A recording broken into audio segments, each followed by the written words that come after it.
राऊसाहेब, महिला आरक्षण विधेयकासंदर्भात मुख्यमंत्री देवेंद्र फडणवीस यांनी काल पत्रकार परिषदेच्या माध्यमातून त्यांची सविस्तर भूमिका मांडली. त्यांनी खुलं आव्हान दिलेलं आहे. माझ्या स्तरावरील व्यक्तीशी मी या आरक्षणाच्या महिला आरक्षणाच्या विषयावर खुला वादविवाद, तुम्ही सांगाल ते व्यासपीठ, तुम्ही सांगाल ते ठिकाण, मी खुला वादविवाद करायला तयार आहे. मुळात त्यांनी त्यांचा स्तर कोणता हे कळवायला पाहिजे ना. त्यांनी स्वतःला एक स्तर, स्वतःची एक लेवल स्वतःच सांगितलेली आहे. ती कोणती? की मला ह्या लेवलचा माणूस चालेल. आता त्यांनी त्या लेवलची माणसं किंवा ती लेवल काय आहे, आता भारतीय जनता पक्षामध्ये काय लेवल आहेत मला माहीत नाही, आणि ते भारतीय जनता पक्षामध्ये कोणत्या लेवलला आहेत. देशामध्ये मुख्यमंत्री खूप आहेत. भजनलाल शर्मा नावाचे एक मुख्यमंत्री आहेत, सैनी नावाचे एक मुख्यमंत्री आहेत.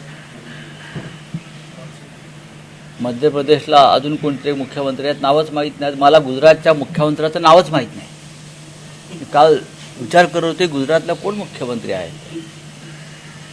असे सगळे मोदींनी किंवा शहाने नेमलेली माणसं आहेत. त्याच्यामुळे लेवल कळत नाही. शरद पवार असतील तर फडणवीस बोलतील. पण राऊसाहेब, एक आहे की उत्तर प्रदेशानंतरचं सगळ्यात मोठं राज्य महाराष्ट्र आहे ना, आणि महाराष्ट्राच्या मुख्यमंत्र्याला केंद्रात एक वलय आहे. 100% महाराष्ट्राला वलय आहे. महाराष्ट्र, आमचे बाबासाहेब भोसले होते मुख्यमंत्री, त्यांना खूप वलय होतं. माहिती आहे का तुम्हाला? बाबासाहेब भोसले नावाचे एक मुख्यमंत्री होते, सगळ्यात लोकप्रिय मुख्यमंत्री होते. तुम्हाला माहीत नसेल, त्यांना प्रचंड वलय होतं. तसं वलय बहुतेक देवेंद्रजींना असेल. बघा, ते या राज्याचे मुख्यमंत्री आहेत, सुशिक्षित आहेत, वकील आहेत. त्यांनी बोलताना भान ठेवलं पाहिजे. कोणत्या लेवलच्या गोष्टी करताय तुम्ही? लेवल माझ्या लेवल एवढं तू. शरद पवारांची लेवल घ्यायला देवेंद्र फडणवीसांना 100 जन्म घ्यावे लागतात. शरद पवारांची लेवल, कोण जे म्हणत असेल, पवार साहेबांनी जे महाराष्ट्राच्या देशाच्या राजकारणामध्ये, समाजकारणामध्ये लेवलच्या गोष्टी करू नका. आणि चर्चा काय सांगताय की चर्चेला तयार आहे. मग लोकसभेत काय आम्ही झांजा वाजवत होतो? लोकसभेतली चर्चा त्यांनी स्वतः ऐकावी. लोकसभेत झालेली चर्चा या विषयावरची, आणि त्या चर्चेनंतर नरेंद्र मोदी आणि अमित शहाची उडालेली फफ ते पाहावं. पराभव झाला आहे एका बिलाचा. ते बिल महिला आरक्षणाचं नसून डिलिमिटेशनचं आहे.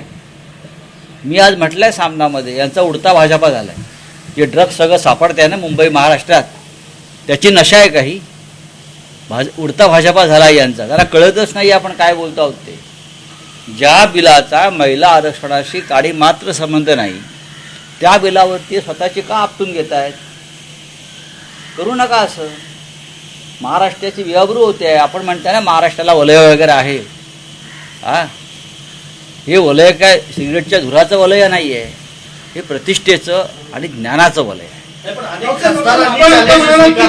सुप्रिया सुळे असतील, प्रगती शिंदे असतील, विश्वंभर चौधरी यांच्यासारखे सामाजिक कार्यकर्ते, अशा लोकांनी चॅलेंज स्वीकारलं मुख्यमंत्र्यांचं. मात्र ते म्हणतात पवार साहेबच.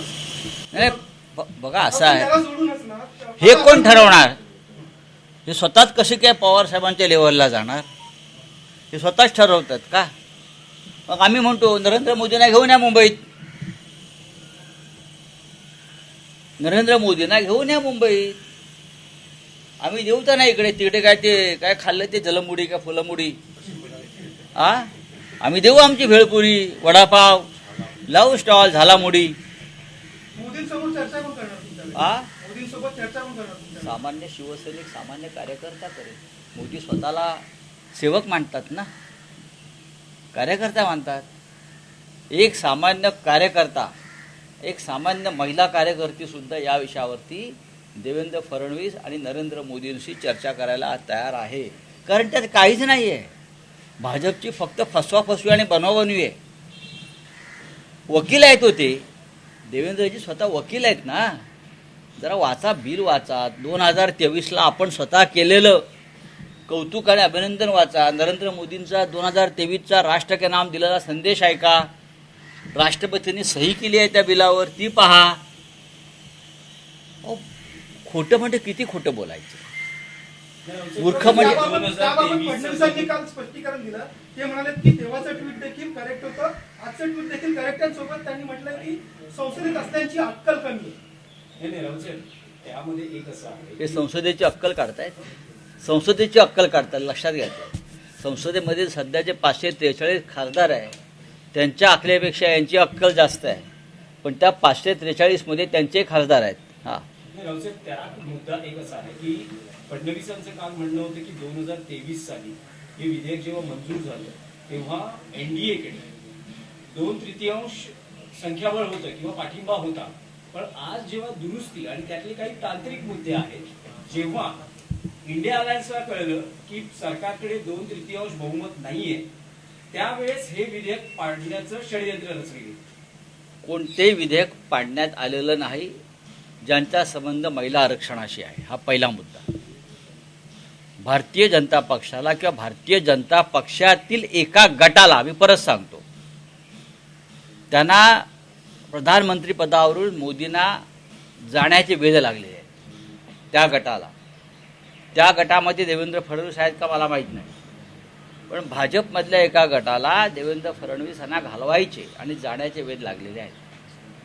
त्यानंतर मोदी गेल्यानंतर या देशाची सत्ता अमर्याद आपल्याकडे राहावी यासाठी 850 खासदारांचं हे जे षडयंत्र आहे, या माध्यमातून डिलिमिटेशनच्या माध्यमातून ते निर्माण करण्यासाठी हे डिलिमिटेशन बिल आणण्यात आलं.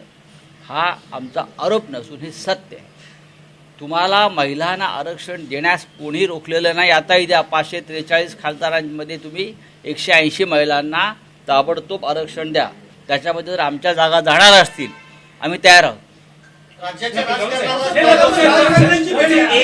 विषय, थांबा ना, हा विषय तर संपूर्ण. ह्या विषयामध्ये राज ठाकरे अरे बाबा थांब. हा, तुम्ही म्हणालात भाजपमध्ये 2 गट आहेत या विधेयकावर, राष्ट्रीय स्तरावर. राष्ट्रीय स्तरावर.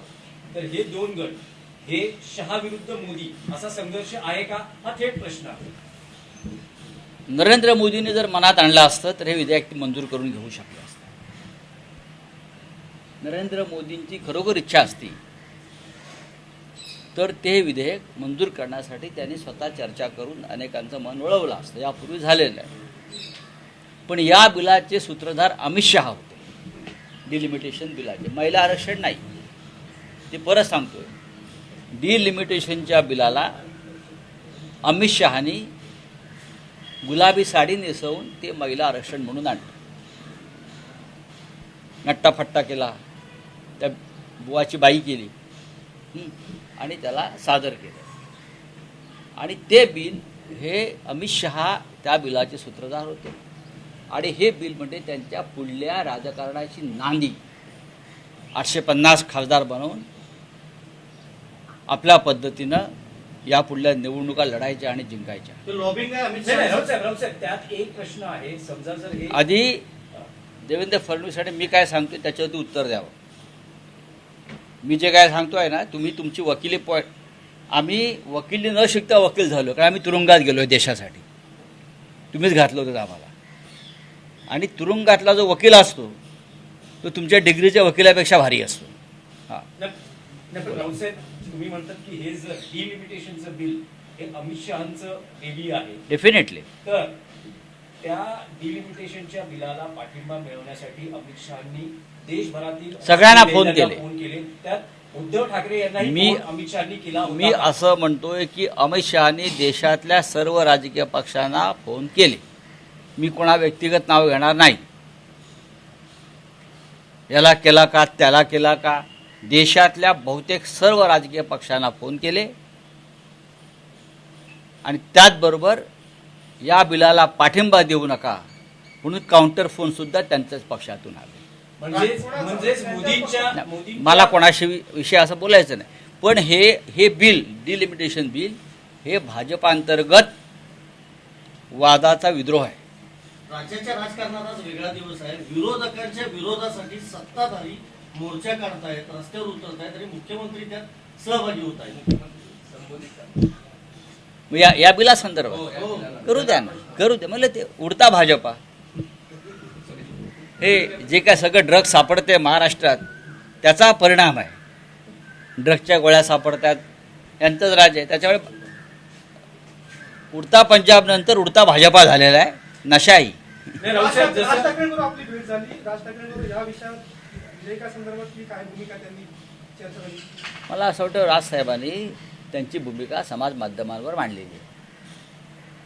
नक्की त्या विषयावर चर्चा झाली, पण या संदर्भात त्यांनी त्यांची भूमिका याआधीच समाज माध्यमांवरती व्यक्त केली आणि ती मी वाचली आहे. राऊत साहेब, जसं एक शक्ती प्रदर्शन आज मुंबईच्या रस्त्यावर महायुतीचं आपल्याला बघायला मिळणार आहे महिला आरक्षण विधेयकासंदर्भात, तसंच एक शक्ती प्रदर्शन काल साताऱ्यात उपमुख्यमंत्री एकनाथ शिंदे होते. त्यांच्या पक्षातच फूट पडलेली आहे. त्यांचे आमदार महेश शिंदे हे पक्षापासून वेगळी भूमिका घेत आहेत आणि तुषार दोशी यांची बदली झालेली आहे, त्यांना आता सांगलीत पाठवलेलं आहे. एकूण जे नाट्य घडलं होतं जिल्हा परिषद अध्यक्ष निवडीच्या वेळेस, हो, मग त्यात मी काय सांगू? साताऱ्यातला राडा महाराष्ट्रानं पाहिलेला आहे. पोलिसांचा कशा पद्धतीनं वापर झाला एक निवडणूक जिंकण्यासाठी, ती पण जिल्हा परिषदेची. हे एका जिल्हा परिषद निवडणुकीसाठी पोलीस यंत्रणेचा असा पद्धतीनं वापर झाला असेल तर विधानसभा आणि लोकसभा जिंकण्यासाठी ह्या लोकांनी काय केलं असेल?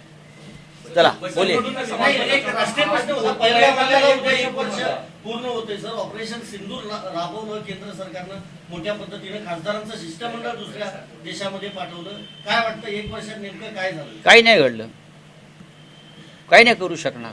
एका वर्षामध्ये एवढंच झालं की ऑपरेशन सिंदूर अर्धवट सोडलं. प्रेसिडेंट ट्रम्पने प्रधानमंत्री मोदींचा खुळखुळा केला आणि आता भाजपा तो खुळखुळा वाजवत बसलेला आहे. हिंदू पर्यटक मरण पावले, त्यांची कुटुंब वाऱ्यावर आहेत आणि हे हिंदुत्व खतरे में म्हणून मतं मागत फिरत आहेत.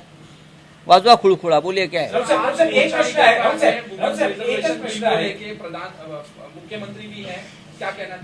देखिए, महाराष्ट्र में जो भाजपा है ना, उनका उड़ता भाजपा हो गया है. जैसे महाराष्ट्र में सबसे ज़्यादा ड्रग्स पकड़ा जा रहा है, आपको मालूम है. मुंबई में, पुणे में, नासिक में, नागपुर में, सातारा में ड्रग्स ही ड्रग्स है. उसका ये परिणाम है.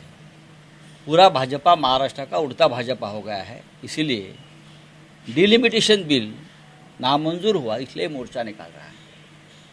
महिला आरक्षण का बिल 2023 को मंजूर हुआ है. राष्ट्रपति ने उस बिल पर सिग्नेचर की है और बीजेपी ने वो बिल का अध्यादेश निकालकर इम्प्लीमेंट करना शुरू कर दिया है. तो कौन सा महिला आरक्षण का बिल के बारे में अब ये मोर्चा निकाल रहे हैं भाई? हमारे मुख्यमंत्री चैलेंज दे है कि मेरे से चर्चा करो, ओपन डिबेट करो. सबसे पहले लोकसभा की डिबेट सुनो.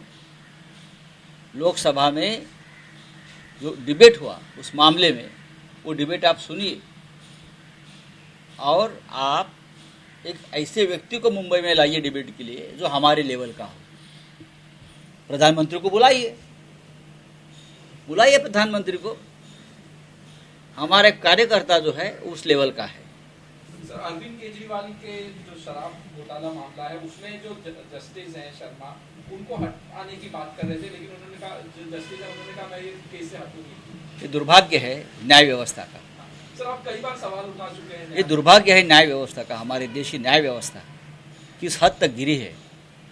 अगर आपके ऊपर मेरा विश्वास नहीं है, मैंने कुछ एविडेंस दी है कि मेरा विश्वास क्यों नहीं है, आप एक विचारधारा की हो, इस बारे में मेरे पास एविडेंस है.